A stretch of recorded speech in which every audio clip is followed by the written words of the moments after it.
A little bit about ROC and Towers Perrin before I introduce the speakers. Both organizations are fully committed to human capital management. Towers Perrin is a global professional services firm helping organizations improve performance. They have a deep and broad expertise in HR function effectiveness, and importantly, they work with more than 3/4 of the Fortune 1000 companies. So we'll be benefiting from true industry insight today through their research. ROC, we are an accredited SAP service partner with 100% focus on HCM. We have over 300 SAP HCM consultants spread across the world, delivering projects across the full SAP HCM spectrum. Our subject matter experts today are Simon Humphreys from ROC and Kim Billiter from Towers Perrin.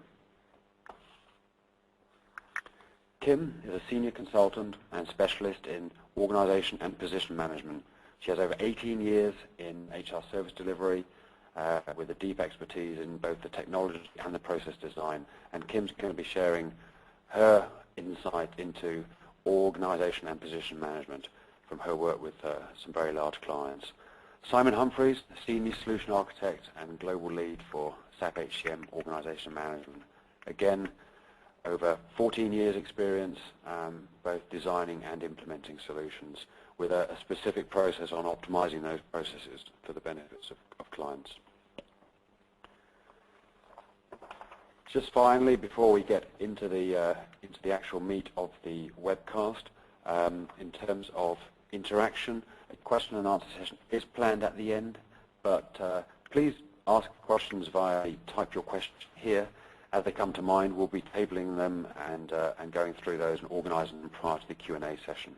If they are technical, we will respond as soon as possible.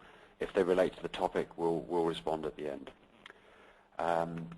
There is a survey that pops up once you exit the webcast. Please give us your feedback. It does include suggestions for future webcasts, and it just helps make this process much improved as time goes on, and hopefully serving you better. Now, without any further delay, let's move on to today's presentation, and over to you, Simon, to set the scene. Thank you, Damien. Welcome, everybody. As Damien says, my name is Simon Humphreys, and I'm a solution architect at ROC. I've been working with a number of organizations recently, especially in the area we're covering today. And what I want to do is just share some of those learnings and those experiences with you, just as we go through the presentation, try and bring some of these topics to life. And what I really want to do to start with is I want to focus on some of the examples of how issues can really appear in organizations which are related to organization management. And that can either be in a broad context or it can be in a specific system context. And my first example issue there at the top is from a public sector organization in the UK. They implemented SAP Manager Self-Services and its associated business processes a couple of years ago now. During that implementation, they hadn't really focused on the organization management side of things. And what they saw over time was that workflows were beginning to disappear, and they were getting feedback that the employees began complaining about the requests, that they weren't being acted upon, what's happened to this, where's that gone. They did a lot of detailed investigation on that, and what it actually transpired to be was that the data and the relationships in the SAP organization management structure had fallen into disrepair, if you like. They hadn't been taken care of it with due diligence, and that the workflows themselves were then beginning to route down blind alleys of approval. So, for example, they'd be going to people that were no longer sitting in the appropriate position, and that, of course, is not desirable. So what manifested itself as a manager self-service and workflow type issue really turned out to be the OM data issue in reality. At another public sector organization, they'd set up a new shared service center. And then each time a new person was hired or moved around the organization, that shared service center were rekeying information such as grades, related terms and conditions of the person, and so on, as they were moving them around the organization. And naturally, when people manually enter data, they can make mistakes, especially exaggerated in this organization because that shared service center itself was new and the people were new to the organization and therefore relatively inexperienced as well. So they weren't sort of spotting mistakes that generally people would pick up on. Now, the difficulty with this was not only was the data now incorrect, but often, again, due to inexperience and due to lack of visibility, those mistakes weren't spotted for some time. And as such, these issues were compounding upon themselves. And what I did was later on, that made it harder and harder to unpick and resolve some of these issues. Looking at the third bullet there, one of my current clients, in fact, recently ran a staff satisfaction survey. And one of the top findings for the employee dissatisfaction was just not knowing who the boss was. Who do I go to get approvals for things? Who's looking after me? Who do I go to with questions? All those sort of things were building up into a level of dissatisfaction just generally with, in their eyes, in terms of HR. What they actually found was there was a bit of an industry developing in terms of creating multiple approval databases that would contain all the who does this, who does that, who do I go to. And what was happening was, of course, different processes were going to different databases, and it was very clear that issues were going to really come to light very quickly with that sort of maintenance overhead that was necessary. Now we also see, often many examples of poorly maintained organization management data, and an example of that might be an orphan, for example, what we would call an orphan. This is where a position doesn't connect fully to its parent organization unit or its department, its division, etc. And so it's sort of sitting in free space, if you like. Other examples might be where there are multiple hard and soft reporting relationships, and the issues that comes, and especially in this organization, they actually found the situations where there were 2 or 3 people that were considered to be the boss. So, who had the ultimate decision on some issues? It was unclear, and that led to frustration. And this is particularly frustrating to those that actually have to create organizational charts. It's often an industry in its own right in some organizations, producing org charts, and sometimes it can be a full-time job for individuals. And the difficulty grows as the ambiguities and the complexities of the data come to light. But even something as simple as filling in a form is often quite difficult, especially for managers and employees that aren't always familiar with some of the technology and the terminology and the information that's needed. So things like position numbers, organization units, and the related data that goes with that. And what that means is they're either not completing the form by not providing it, or they're guessing maybe and sometimes putting incorrect information. As such, that then goes into the process, and the old adage goes, if you put data in incorrect, almost certainly it's going to come out at the other end incorrect. And that, again, builds upon itself. So what I'd like to do now is I'm going to hand over to Kim, and I'd like to invite her to talk a little bit more about some of the more broader aspects about organization management itself. Thank you, Simon. And we'll go and kind of talk a little bit more broadly about org management and position management, and then we'll dive a little deeper as we go into the WebEx. So first thing I want to talk about is really expanding a little more on what is org management and position management, and what is meant by that. So if we start with some of the basic definitions, the org management and position management is a way to structure your employee data in your human capital management application. Certainly it helps to define hierarchy, as Simon was mentioning in a couple of his examples. So defining hierarchy on whom is reporting to who. Also bringing in a lot of data that can be inherited to a position number. So a position number has a lot of different data elements that can default in based on how they're attached to that position number. So as we talk about managers not being able to remember appropriate data fields, or getting those things mixed up or leaving things blank, in the HCM environment, because a lot of those org structure pieces are connected to the position number, those things kind of get inherited naturally and fill in within your application. The other thing that is really nice, besides the data inheritance that way, it actually should increase the data accuracy of the information that's in your HCM. Also, a nice byproduct of having OM and position management in place is, as people leave your organization, the position is still open, even though you don't have an incumbent there. So as you produce org charts, as you're doing reporting, you can see that there still is a position there, there still is budget there, those kinds of things. So it's holding that position until you get a person to actually fill it and be an incumbent in that process. So there's multiple kind of benefits of having that position open and or closed and moving through your organization. Also in terms of just the way that you organize employee data, really again, we're going to talk about that in some more detail as we go through the conversation today. Things like department location, job codes, salary bands, establishing budgets, all those kinds of things can be controlled and incorporated into a position management type structure. The other thing that it does in terms of, if we just talk about pure process flows, optimization, maintenance, those kinds of things, it certainly can help in terms of driving workflows, approvals, rerouting things, escalation factors, because again, the hierarchy is driven by that position management or org management structure, and it can help kind of roll up to the next levels as the positions are reporting to the next position up.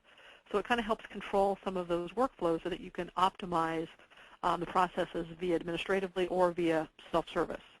Also, from the setup of a role definition and security, it can aid in some of those pieces. The other thing that most clients find really relevant is in the reporting sides of things, and I think one of Simon's examples a minute ago was the fact that org charts aren't always the most reflective of the organization. That's usually because of bad data, missing data, those kinds of things. Org management, position management data can actually help in that reporting span of control, producing roll-ups, producing those org charts to ensure much higher levels of accuracy. And again, because if we have the ability to leave open incumbencies, when you print out your org charts, you can still show an open slot there representing, a team member will be coming in. It also can help, by the way, with the open positions, drive to requisitions and keep that process moving from an optimization standpoint. Many of our clients also use position management, position control type functionality to drive budgeted positions within their company, to again drive open or closed positions, filled or not, whether that's going to drive a requisition. So all the budgeting that might go into compensation planning, some of those kinds of things can all be wrapped up and helped be controlled from a position control perspective. With that, let's talk a little broader. So Simon, next slide, please. As we kind of think about position, an employee typically is assigned to a position. And the position itself, as you'll notice kind of if we start at the middle and move our way out, in the upper left quadrant there in terms of work location, usually attached to a position are things that are like department data, company definitions, location, reporting relationships. All of those things are going to be inherited through the data that's attached to a position. In the upper right-hand quadrant, it gets into job information, so things like business unit, job code, and with job code then defaults in full-time, part-time status, regular, temporary, any management level that you might have defined within your systems. All of these things are attaching themselves to that position and being inherited through the process of the system. And if we jump down to the lower right-hand corner in terms of salary planning information, again, because the salary plan is typically tied to a job code, which now is tied to a position, you now start to get defaults into the different types of salary plans, the grades, the steps, standard hours for that job, geography set up in terms of different salary bands, those kinds of things can all kind of play into that position. And therefore, gets defaulted at an employee at an organization level. In the left-hand side, which is really where there is somewhat of a panacea, for lack of a better word, for a lot of our clients, is when you start to look at this from a job profile perspective around competencies, responsibilities, certifications. If you know that a particular position requires certain competencies, responsibilities, and certifications, you can now start to attach that to a position and evaluate that against the employee that is sitting in that position. So with that, next slide, Simon. With that, we can now start to talk about how does position control org management help the broader aspects of talent management, for example, within an organization. Most folks, when they think org management, think more about hierarchy, position control, data inherency, those kinds of things. But what we're finding is if you really take a broad look at position management and you look at those competencies, learning development plans, performance management, and cascading goals at the right levels, position management can be an anchoring or a foundational point to help clients actually manage that. Because you're managing at a position level that is irrelevant of the actual employee sitting in it, but you're managing to broad cross-coordination of those broader talent management plans. So attaching competencies to a position, attaching certifications will help you drive across the organization from a talent management perspective. So with that, if you look at some of the other pieces around workforce planning, for example, and budgeting, you definitely will have a better handle, again, with some of those open positions, unfilled, unencumbered positions, being able to drive what your workforce requirements are and budgeting to those from using some of the budgeting aspects that come behind with the forecasting of salaries, bonuses, and other things that can be incorporated from a position management standpoint. We've talked a little bit about recruiting and staffing in terms of tracking vacancies and actually driving a requisition from an open position and using that as part of the approval process.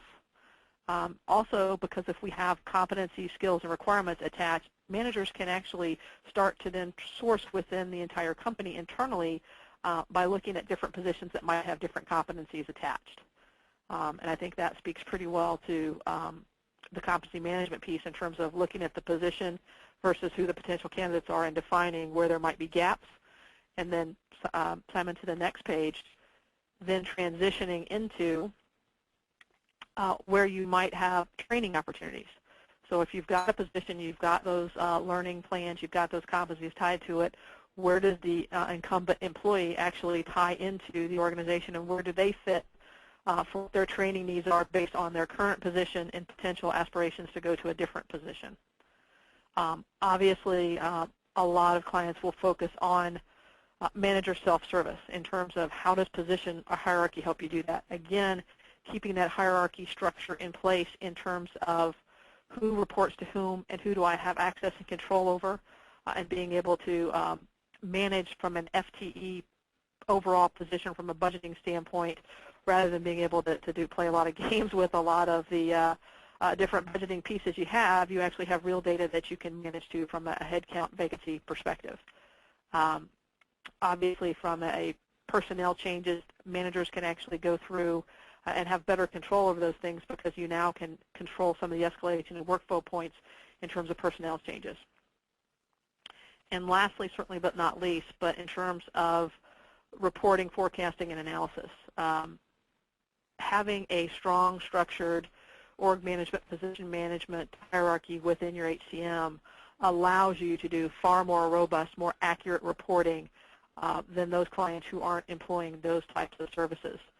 Simply from the data inherency perspective, accuracy, those kinds of things will help drive better reporting also from the forecasting and budget controls that are sit behind the scenes from a position management standpoint. So those are some of the broad aspects of what we wanted to cover today in terms of just kind of setting the stage not only from a core infrastructure data hierarchy management, but thinking about things in a broader position management, talent management strategy piece and how all those things can be brought together.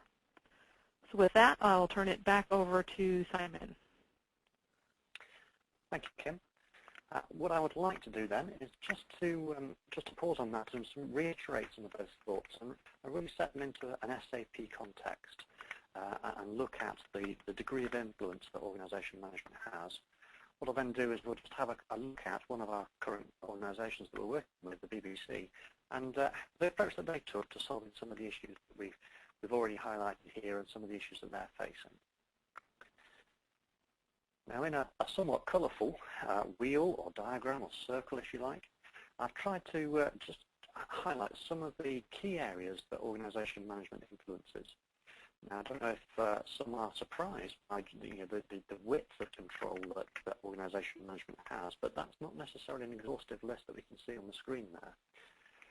If I look at, say, the purple circles, what I'm really trying to draw attention to here is, against that position, and remember Kim's talked a little bit about some examples here, we can hold some information which we can then reuse as a holder comes in and moves out of those positions. For example, we can hold, what does that position report to in terms of a cost relationship? If I put a holder in there, where should those salary costs and where should those expense costs be routed to from the finance side of things? And if I look at just simple things like terms and conditions, what grade the person's expecting to be on, what leave entitlements they're expect to receive. If I hold that information against the positional level, what I can do is then when I put the holder in, they can inherit those defaults, which makes my maintenance of moving people around much easier, but it also acts as a mechanism for checking that what I'm doing is sensible and valid. So I'm not putting in somebody that's either too high a grade or too low a grade, with at least a warning as to what I'm doing, which can then help less experienced users to just get a feel for, is this the right thing? Looking then just down the right-hand side into the orange circles, I've alluded to some of the talent management functionality there, such as recruitment and enterprise learning, for example. In here, again, we can use the information that's stored in the SAP organizational structure to do things like track which positions are vacant, which positions are filled. For those vacant positions, what sort of thing would I be looking for if I'm looking to fill them? So what job description, what skills, what qualifications, etc. I can feed that over to areas such as SAP recruitment, so that information is already populating into my advertisements, into my vacancies, and is available for my manager to see as they now begin to participate more in the recruitment process. Same for enterprise learning. We have, in SAP, we have things like the Learner Portal, which can really draw the information from organization management, such as what training courses should I be going on to make sure that I meet the required skills for the position it is outlining. And that the system can then help me by identifying those training gaps, presenting the opportunities of when the courses are running, so that it's actually proactively helping me fill those gaps and increase my knowledge of that particular area. Now, in terms of the blue circles, I'm referring here to some of the extended organization management capability and even some of the new functionality that's in the very latest releases of SAP, things like job families. So here, we're talking about using, the job family to hold data that can then be used for succession planning purposes, for example. So what skills should somebody aspire to have if they wish to grow up the organization into a role that's higher up? How do they need to develop something that's aspirationally further up? If I put somebody, for example, into a position now, how does the holder differ from what the position says? Plan data versus the actual data. I can use the reporting to help me identify that, as well as Kim's mentioned, who reports to who, how does the organization chart look, how is it structured. Over in the brown circles, again, here I'm looking just a little bit wider than HR here to some of the other areas of SAP, such as finance or procurement. They use some of these concepts, they use authorizations, they use workflows, and they can use, and more importantly, the SAP organization management structure to do that. And things like self-service, when we go on to things like manager self-service, how do we know who a manager is? Well, we can derive that from, again, the SAP organization management structure. We also have some associated functionality there, for example, the who's who and the SAP phone books, for example, if that looked appropriate for you to use. Now, what I have found, when I've been talking to companies, especially those new to OM, but to be fair, some of those that have had it for many years as well, they have a little bit of difficulty just separating out what the differences are between organization management and employee management. And there are two different areas in SAP for holding this. So there's the SAP Organization Management module, but there's also the Personal Administration module. So the organization side of things, that's where we hold, for example, the positions, the organization units, which are maybe the departments, the divisions, or the team structures, for example, and how all those interrelate. And on the employee side, we hold things like the contact data, payroll information, and things like absence and attendance data, for example. The way we link these two together is through the position. So again, organization management lists all the positions in the organization, and the employee holds the position. So putting those together. Now, they can sometimes differ. What we would really be interested in is not making it so that when you put somebody in there, you change the positional information to fit the holder. What we're really looking to do is make sure we also have a little bit of corporate history there. So, for example, we may have a position that is full-time and is looking for a grade 8 type of person. Now, through the recruitment cycle, we might have found somebody that maybe is a part-time, as a grade 7, which in this circumstance might be a lower grade, but is suitable for the job. We can put them into that position, and then what we can do is we can compare the two. So we can show, in fact, that we, in this example, we might have a budget surplus, showing that whilst the position demand, was able to pay at a certain rate, we've actually put somebody in that might be saving us a bit of money. And that information is really valuable when we look across the whole organisation. Moving on now to the BBC themselves. I'm sure everybody on the call hopefully is familiar with the BBC. It's a global brand and reaches out to all corners of the world. They have around 25,000 permanent staff, and then nearly the same again, if you like, in terms of non-permanent, freelancers, contractors, agency staff at any one particular time. So around the 45,000 mark at any particular time. However, at times that peaks to around 60,000. As they create new programs, as they go into new series of things like, for example, I'm sure we're all aware, Doctor Who and those sorts of programs, what they do is rather than employ permanent people to do things like makeup artists and that sort of skill, they bring a lot of freelancers in that come in, do the job for that particular program, and then move on to either maybe a different program or, in fact, outside the organization. So that's a very fluid structure in that program-making area. And that, in itself, presents challenges to an organization structure. What that means is there's a lot of change there to accommodate on a regular basis. Now, they've had SAP for approximately 10 years. They're currently on version 4.7, which may be familiar to some. What they have done as well is they've outsourced some of their HR transaction functions, and they've also outsourced the payroll function as well. They have experienced quite a few issues, as some of those that we've described earlier today and some others. And they were also a little bit unclear about, that they have SAP now, but where do they go in the future? They're not really tapping into the full potential of their SAP investment. And so what they're trying to establish is, where do we go next? We've looked at process simplification, but what about the technology exploitation? How can we help get technology to help our processes go forwards? So they engage ROC and myself in particular to help them through that journey, to help them identify where do they want to go, in what order should they go to, and how to prioritize that sort of work. Very collaborative arrangement that we had with them, very much a joint effort.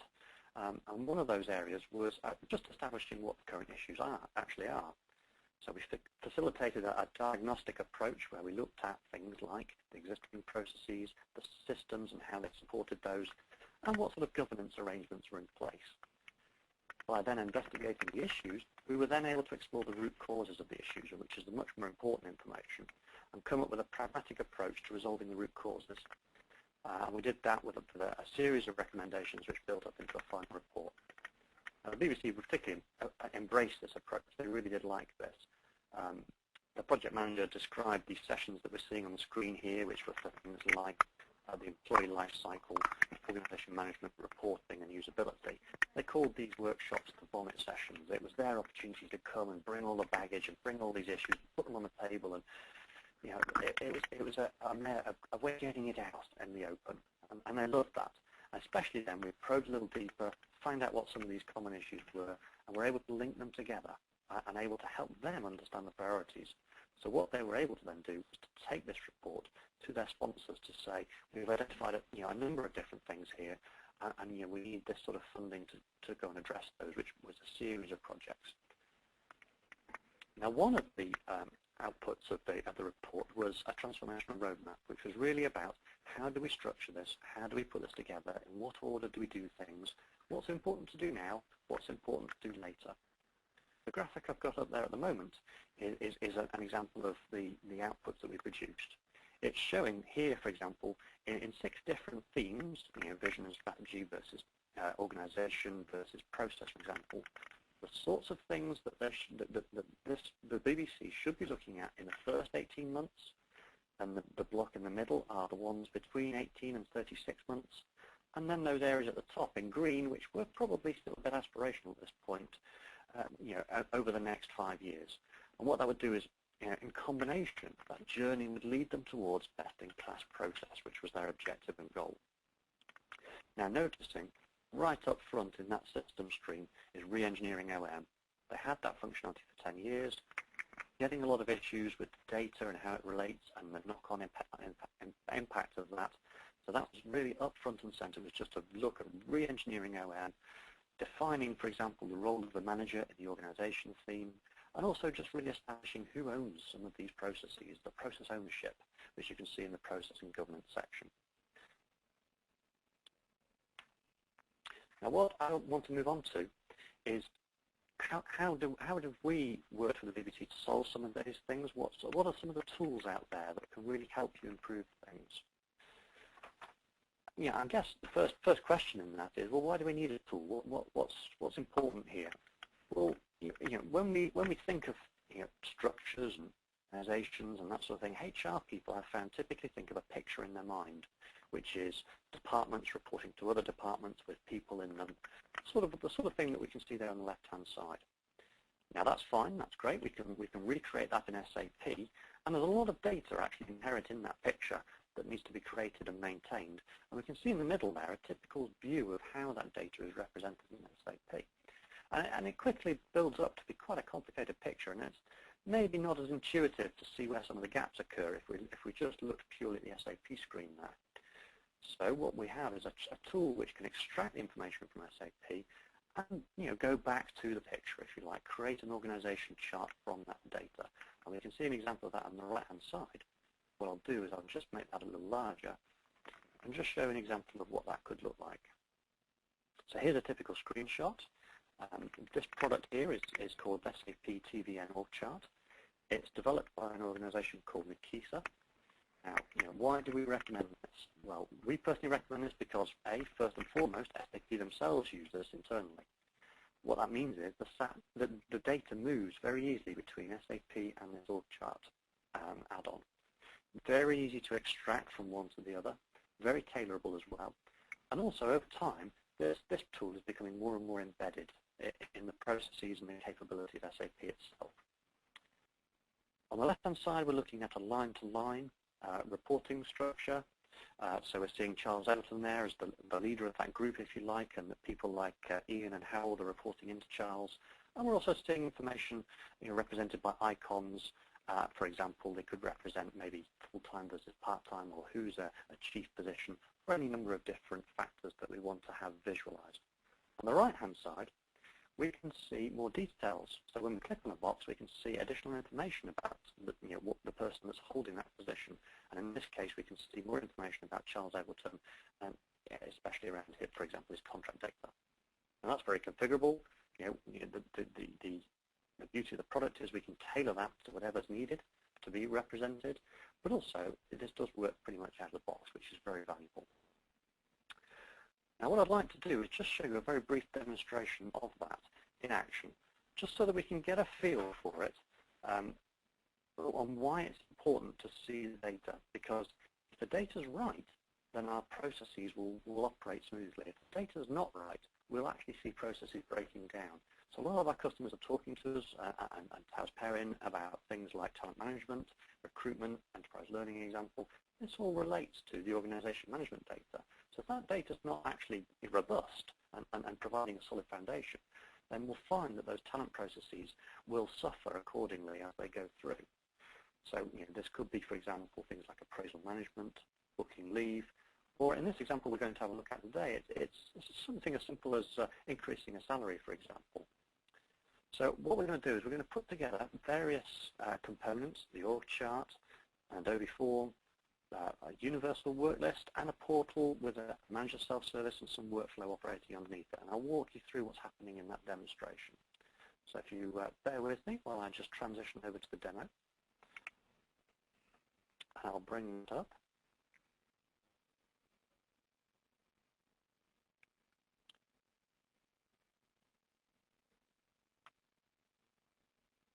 Okay, so what we're looking at here is I'm going to log in and look at the organization structure itself. I can click on the boxes like we saw in the example. I can see more information about what that box is. I can see maybe some reporting or who reports to who. I can expand out those boxes now to see lower levels. And if I need to and I want to, I can see the positions that report into that department. My example here, I've got Paul Greaves. I can see more information about Paul Greaves now, who's the holder of that position. So I'm Paul's manager. I want to propose a salary increase for him. I can launch that process inside TVN. Up comes my Adobe form now. I can have a look at that. It's pre-populated some of the information in for me, made it somewhat easier to manage. And Paul's worked hard. Let's give him a bit of extra money. Let's give him another 5,000. It could be pounds, dollars, euros, whatever currency we want to use there. I'll add some comments so the person I'm going to send this to can see why I think this person should have maybe that extra money, or maybe they've worked particularly hard. What I can do then is I can use the system to help me say, have I filled in that form correctly? It can validate the information. And then I can use workflow to send that to my manager. Just to remind you, this is using the OM data. So how does it know the manager? It's deriving that from the organization structure. So let's log in as the manager now. So I'm expecting to have received something that says Paul Greaves should be getting a bit more money. So I log into my portal and I go and find my universal work list here, my to-do list. And at the top of that to-do list, there's my open item for Paul Greaves, a salary increase. We click on that. The system's going to present me with the Adobe form with all of that data populated. And now as a decision maker, I can review this information and I can decide if that salary increase is appropriate. And accordingly, I can add some comments and just approve that. So let's just do that. Let's say, yes, that's fine, no problem. And we'll approve that request. Now what that's going to actually do is that's going to take the information from the form and automatically go and update SAP now without any future human intervention required. Let's just make sure though, we'll have a look at Manager Self-Service. We'll have a look at the team. So if we remember, or if we were paying attention, we knew that Paul worked in the boiler engineering department. So let's go and have a look at the boiler engineering department and find Paul. Have a look at all those people reporting to me. Lots of different departments report to me. There's the boiler engineering department at the bottom, and here's Paul I've found in there. What a handsome fellow he is. And we can see that in fact we have given him that 30,000 salary. And that's now in SAP without any further work. So what I'll do is I'll transition back to my slides. So what we've seen there is we've seen org charts, TVN, and from there we've integrated and embedded Adobe forms that can generate processes, and it could be any process. It doesn't have to just be salary. It could be a leave request. It could be performing an appraisal. It could maybe setting a position vacant so that I could then start a recruitment process. Any number of different processes can be triggered here. Now that form has transferred information seamlessly between the org charts to SAP and has routed that to the necessary people. And all of this needs the OM underneath it to be correct to function properly. That's how it's doing the routing, that's how it's doing the moving the things around. What I then just want to conclude on is just some thoughts about the benefits and the challenges of what this sort of approach could involve. And it's really, I've alluded to a little bit about how the BBC approached that, but how do we really maximize our return from doing these sorts of investigations? Well, first and foremost, let's really get to the nub of the problem. Let's investigate all of the issues and let's really drill down to the root cause itself. We must make sure that we identify some clear benefits as well out of doing these projects so that we can articulate those and make sure we've got robust sponsorship throughout. Another thing I'd really like to draw people's attention to is that the org chart doesn't have to wait to go live. We can actually use org chart and OM in combination to actually make sure that our data is progressively and iteratively improved during maybe the latter stages of a sort of final preparation to go live, so that we put our first organization structure into SAP, visualize it in org charts so we can clearly see some gaps, improve it in org management, re-extract it to organization charts and just make sure that was the desired outcome, and just iteratively do that until we're confident we're ready to publish the information. Would really advocate, though, that it's kept simple. You know, we don't want to overload people with data from day one, which is just overwhelming. So what we would recommend is keep that simple and then progressively increase the amount of data that people can see. I've included some of the benefits here that the BBC were looking to identify from their project, which was re-engineering organization management and introducing the org charting tool. And you can see they're going from two different perspectives predominantly, from the manager's side of things, the what's in it for me, and also from the more corporate side of things, the shared service centre, which is called HR Direct, and the business partners, which was the BBC people structure. And there's a couple of things I want to pull out of there. First and foremost, it's getting the data right.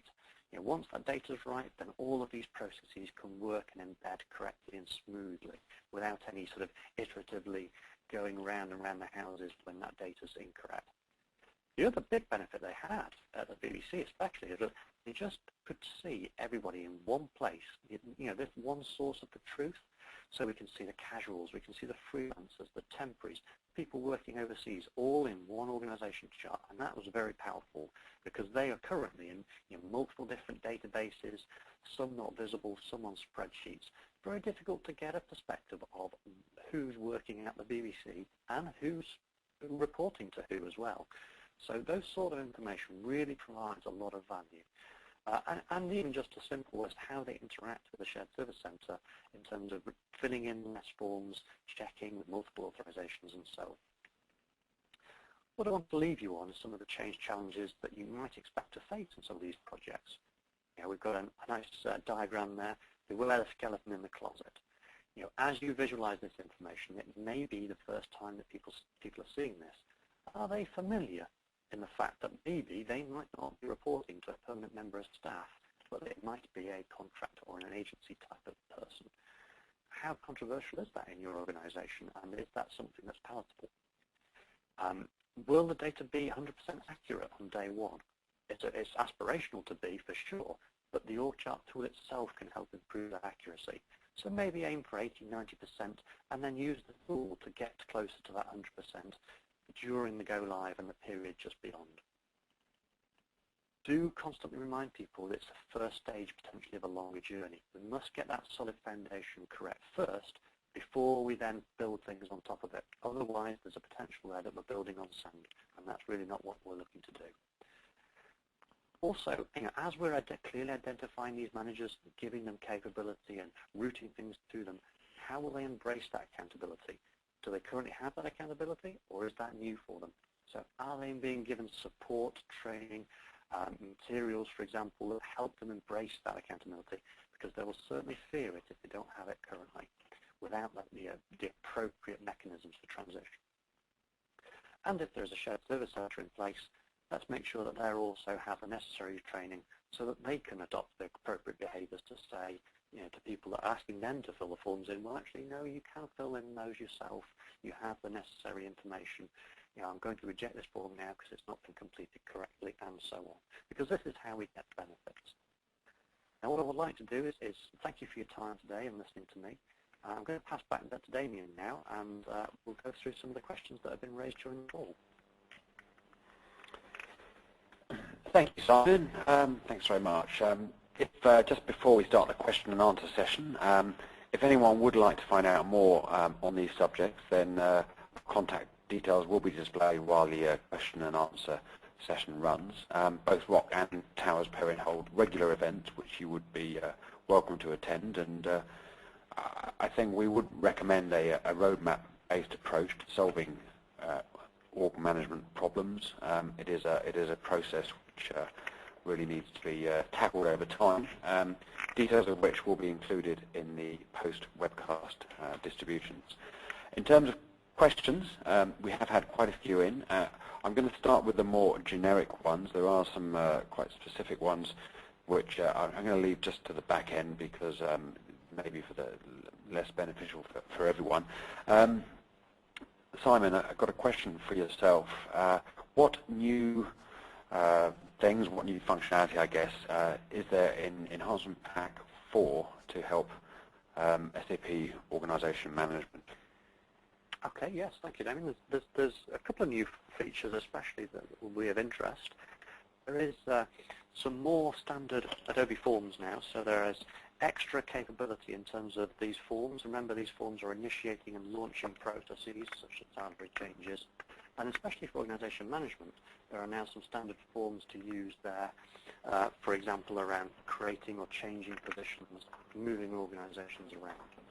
As well as that, there are new objects available, for example, things like job families. And those job families can help with things like succession planning. So I can store information such as competency or preferences, for example, at a job family level, and then that can be inherited. Remember, Kim talked about inheritance and how that can inherit down the structure. That can then inherit to the holder, and we can do a comparative analysis for the purposes of succession planning. So there's quite a lot of new functionality in there. We have a couple of webinars that talk in more detail about that, and there's one around the TVN tool. There's also a webinar that we have on our ROC TV, which is around the Adobe forms, and shows that in more detail as well. Okay, great. Just because you just mentioned TVN, and we have had a question come in, which is what is TVN? Perhaps you can just expand on what the acronym is, and maybe just a quick summary on that. Of course, Ken, yes. It's, as I say, originally it was a product created by a company called Nikisa, approximately 10 years ago now. TVN itself stands for Talent Visualization by Nikisa. It's a project that SAP saw the real value of that, and they heavily invested in the product as well, and backed that up by implementing it themselves. So it is effectively an org charting tool, but it does have other modules to it as well, which extend the capability to things like modeling capability, allowing you to do what-if scenario plannings and moving things around and seeing, well, what would that look like if I did this or merged that over to there. Plus, it has a lot of new functionality in terms of visualizing the succession planning and talent information. So offering you the capability, for example, of seeing things like 9-box grids where you can see, well, this person is ready to move to a new position, also has the potential to move to a new position compared to somebody else who may have additional development required. So it has a lot of functionality and features around that succession planning side of things, which is the data that's embedded inside SAP. Okay, thank you. I hope that's answered that question in a little bit more detail. Kim, I was wondering if I could throw a question over to yourself. Sure. This is, I think, a little bit more around sort of organization side of things. Is there a need, in your view, for a specific person required to maintain org management? Sure, great question. Most clients will have a centralized HRIS team, and one of the folks or multiples of folks in that group will have part of their responsibility to help manage the position control org management pieces of that component. Also, you want to have that centralized control. You don't want to have managers being able to do their own requests and kind of move things around and how they see fit. So you do want to have some level of centralized control. We typically do not see one dedicated FTE that is their only job, unless it were a really, really large organization that had a lot of dynamic movement within the organization. Typically it sits centralized with an HRIS and is part of a person or person's role. Great. Thank you. Simon, you talked about the diagnosis piece earlier on. Typically, how long does the diagnosis last? Good question. It is a scalable sort of exercise. It's very much dependent on the depth that people would like to receive and the breadth of the areas that would like to be investigated. I recently did one of these diagnoses for an oil refinery, and we did a more intensive 2-week type of exercise, which then identified purely in a HR perspective what the priorities were for technology deployment. Over at the BBC, it was a little bit deeper, a little bit broader in depth, and that was then, in duration-wise, was more around the 5 to 6 week period. But it's very tailorable. What we do is we sit down and we talk with the person wanting to do one of these diagnoses and just establish the scope and the depth that people are looking to receive. And then what we can do is we can agree the timescales, the requirements, the approach used, and what the outputs will be before we start, so that everyone's nice and clear about how long it will take and who's required to do what. Okay, thank you. Two questions on SAP TVN.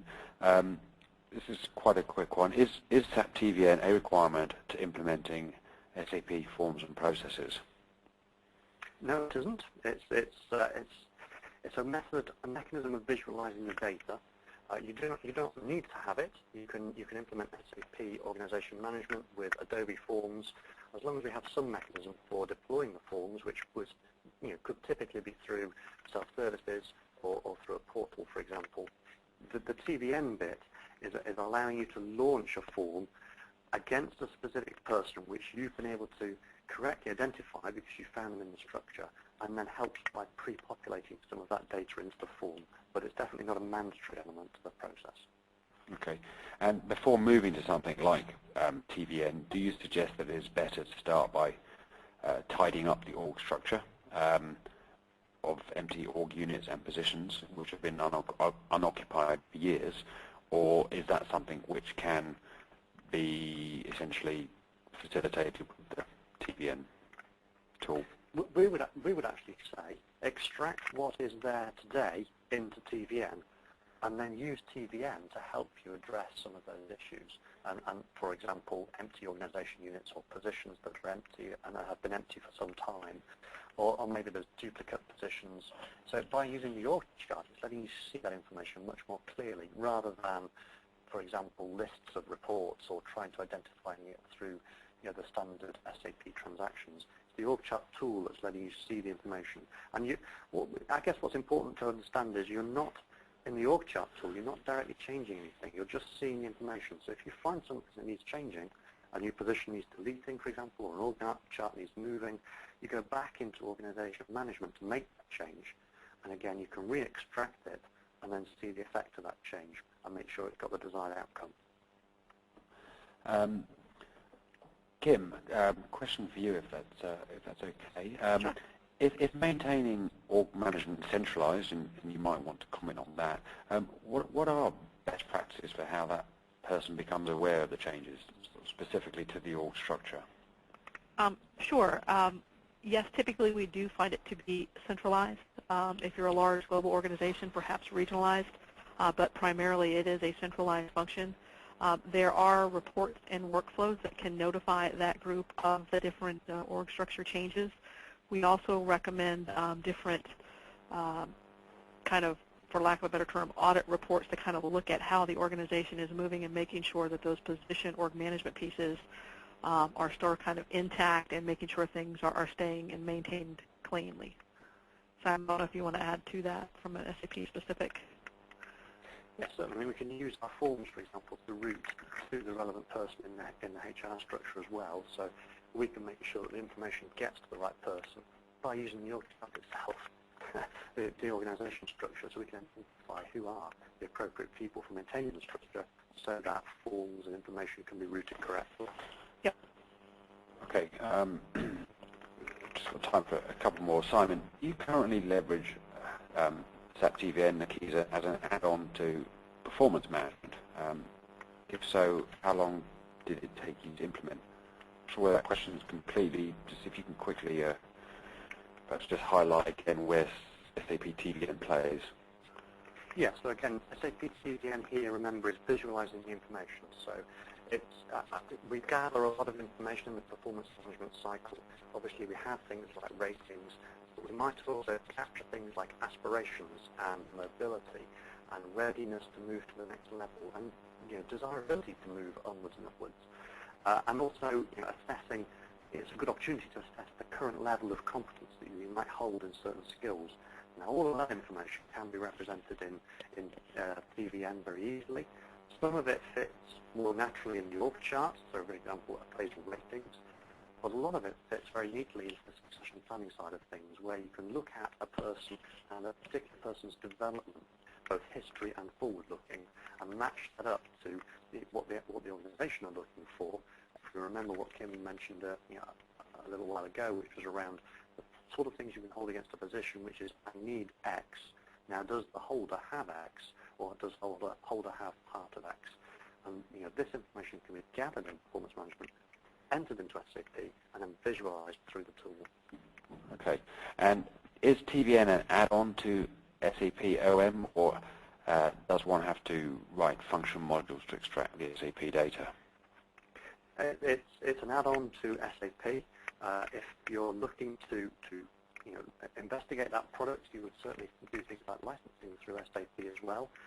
The extractor comes with it and is very easy to set up so that it regularly takes the right information, and it can be set up in either a overnight type of arrangement, which people are often very familiar with in terms of using, say, Business Warehouse, or you can actually set it up so it's live data. Although I have to say that most of our customers don't really go for the live data. There's no real need to see where a position is at that specific point in time. They typically work with an overnight type of schedule, but the extraction program itself comes with it, and the skills to maintain that are sort of SQL, HTML type skills. Okay. Thank you. Just a general point, the presentation will be distributed as slides.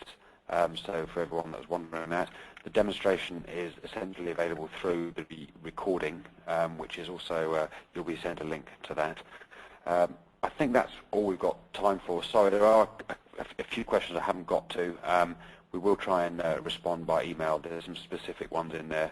I appreciate, obviously, people looking to try and find out information. In closing, I would like to thank today's speakers, Kim and Simon. Really appreciate your insight into this area. I'd also like to thank all our listeners for the participation in today's webcast. We hope you found it a good use of your time. We hope you join us again for the next one. Links to a recording will be sent to everyone, and as I say, we will be looking to address the questions that we didn't get to. In return, there will be a survey that you'll be linked to when you close out of the webcast. It does include some feedback, and it includes also some suggestions perhaps for future webcasts. We continually take those into account in formulating our program for next year. The next webcast will be on the last Thursday of January 2010. We will be reverting to our last Thursday in the month schedule. And on that note, I'd like to wish all of you a good Christmas break and New Year, and